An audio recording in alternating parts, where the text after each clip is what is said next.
Mesdames, messieurs, bonjour. Aujourd'hui dans Meta, on parle des Custodes et du Cult Genestealer. Je vous fais le récapitulatif de ce qui s'est passé cette semaine sur Warhammer Community. Bienvenue dans la Wargame Room.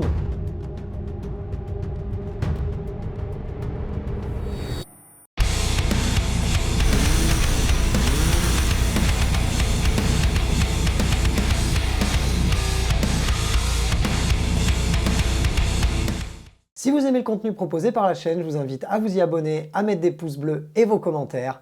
Pour ce qui est de supporter le studio dans son développement, n'hésitez pas à aller faire un don sur Tipeee, le lien est dans la description. Et vous pourrez me retrouver tous les lundis et jeudis soirs à 21 h sur Twitch. C'est parti!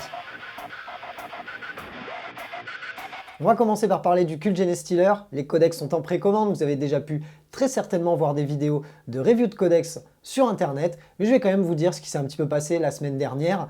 On a un peu plus d'infos sur le Brood Brothers, qui sont donc le fait d'inclure de la garde impériale dans son armée du Cult Genestealer. On a beaucoup de garde-fous malheureusement, dans le sens où on sera obligé d'en faire un détachement complet, c'est-à-dire de le payer en points de commandement. En plus de ça, on ne pourra pas avoir plus de 25% de son armée qui sera de la garde impériale, si on veut toutefois encore bénéficier de la règle Crossfire sur nos unités Genestealer Cult. Et encore quelques autres petits soucis, on va dire, d'adaptation, c'est-à-dire que on va pouvoir uniquement jouer que les unités du codex garde impériale qui auront le mot-clé régiment. À savoir qu'en plus, aucune unité garde impériale n'est présente dans le codex Cult Genestealer. Ça veut dire encore devoir jouer avec deux codex, un V9 et un, pour le moment, V8. Je trouve pas ça ouf. Maintenant, il faut voir est-ce qu'on trouvera quand même un quelconque intérêt à jouer vraiment de la garde impériale dans le Genestealer Cult. On verra. Ils ont quand même gagné la loyauté aveugle qui fait qu'ils vont pouvoir être grosso modo garde du corps, c'est-à-dire mourir à la place d'un personnage quand il va prendre des dégâts sur un 4+. On pourra simplement détruire une figurine de son unité à 3 pas de ce personnage-là. Et à 3+, si on fait ça sur un patriarche. C'est pas ouf, ça peut nous servir, mine de rien, de garde du corps. Maintenant, ça coûte des points de commandement. Je suis pas sûr que ça soit ultra pertinent de les mettre dans une armée. À voir, peut-être qu'on trouvera des synergies à faire, des choses intéressantes. En plus de ça, ils vont gagner +2 à leur leadership. Donc c'est pas non plus complètement ouf. Faudra vraiment voir avec le temps et avec plusieurs tests ce que ça pourra donner sur ce codex. Ensuite, on va parler du Primus. Il est amélioré. On en fait une sorte de capitaine et même un petit peu du lieutenant. C'est plutôt pas mal. Il va avoir une capacité de combat de 2, une capacité de tir de 2. Il va avoir une endurance de 4 pour 5 points de vie et une sauvegarde à 5+. Il va toujours avoir son éternel épée d'os qui lui fera passer à force 5 puisque force +1 pour une pénétration d'armure de -2 pour des dégâts 2. C'est beaucoup mieux que ce que c'était avant. Ça en fait quand même une figurine assez forte au corps à corps, surtout qu'on va pouvoir la synergiser avec plein d'autres choses dans le codex. Il aura la capacité planificateur méticuleux qui va lui permettre à la phase de commandement de sélectionner une unité base amie donc à -9 de lui et va pouvoir tout simplement faire relancer les jets de blessure de 1.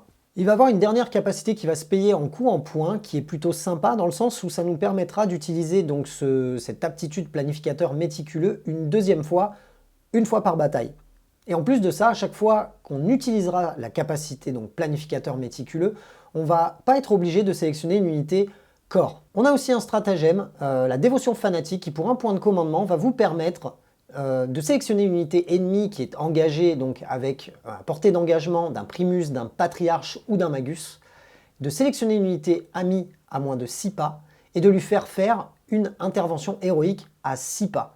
À savoir que cette intervention héroïque, les unités, enfin l'unité ciblée, n'aura pas besoin de se rapprocher le plus possible de l'unité ennemie. À voir comment ça va se combiner, à voir comment ça va se jouer. Est-ce que ça serait pas plutôt quelque chose pour prendre position à un endroit dont on aurait envie ou pour complètement, éventuellement, cacher un personnage?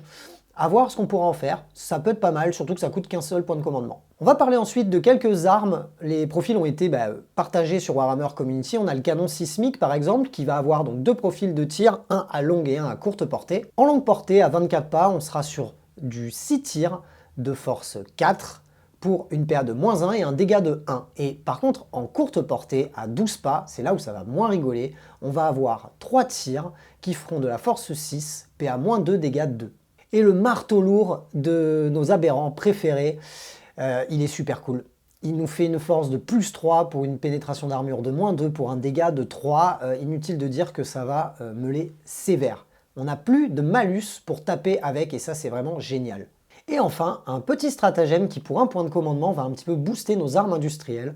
On va sélectionner soit à la phase de tir, soit à la phase de combat, une unité qui va soit s'apprêter à tirer, soit s'apprêter à combattre.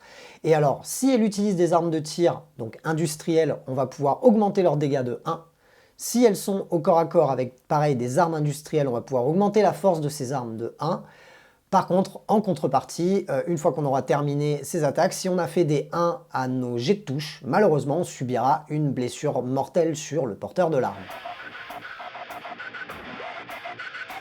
On va parler maintenant des Custodes, plus particulièrement des Shield Captain, qui vont avoir de nouvelles capacités plutôt cool. La première, c'est au début de notre phase de commandement, on va pouvoir sélectionner une unité, donc ami, ou soit personnage à moins de 6 pas de ce Shield Captain, et lui faire bénéficier des 2 positions du kata qu'on aura sélectionné à ce tour-ci.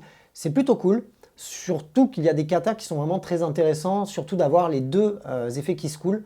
Donc on va être assez content de pouvoir l'appliquer sur un personnage ou plutôt sur une unité.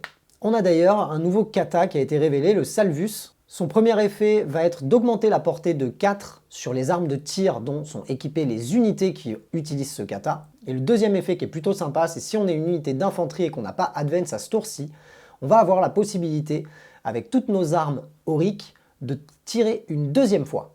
Ensuite, un upgrade plutôt sympa qui aura 2 effets. Le premier va nous permettre de peel-in de 1 pas supplémentaire lorsqu'on devra le faire.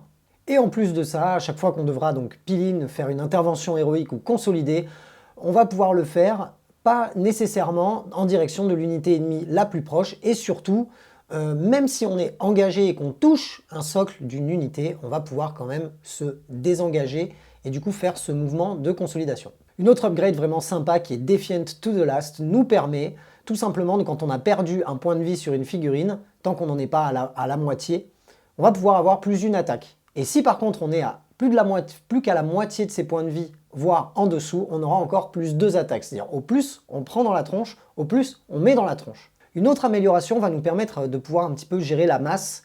Le principe, ça va être qu'on va pouvoir faire plus 2 attaques lorsqu'on sera à 2 pas d'une unité ennemie qui a plus de 6 figurines. 6 figurines ou plus. Et la dernière, que j'aime beaucoup, Tip of the Spear, nous permet, lorsque l'on a fait une charge ou une intervention héroïque, on va pouvoir reroll les jets de blessure de 1 et aussi les jets de touche de 1.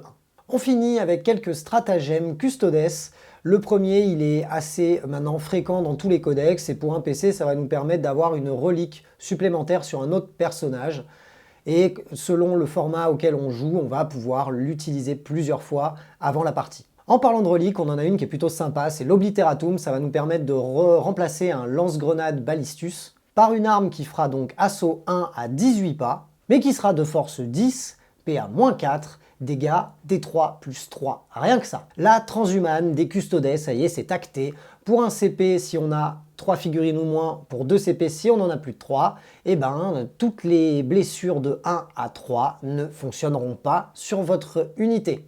Tout le monde commence à l'avoir, celle-là, elle est pas nouvelle, mais sur du Custodes, elle est encore plus énervée.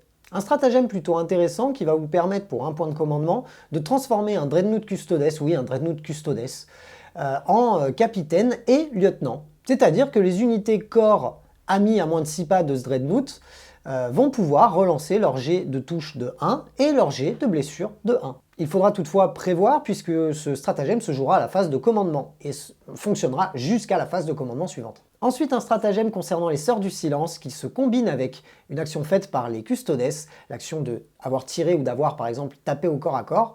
Jusqu'à la fin de la phase, on va pouvoir sélectionner une unité amie Sœur du Silence à moins de 6 pas de cette unité et elle aura +1 pour toucher, que ce soit au tir ou au corps à corps, selon à quelle phase on l'a fait, puisque ça ne fonctionnera que sur la phase dite. Donc soit à la phase de tir, soit à la phase de combat. Et pour finir, un stratagème, une sorte de grenade psy qui pour un point de commandement va vous permettre à la phase de tir de sélectionner donc une unité Sœur du Silence qui n'est pas à portée d'engagement d'une unité ennemie.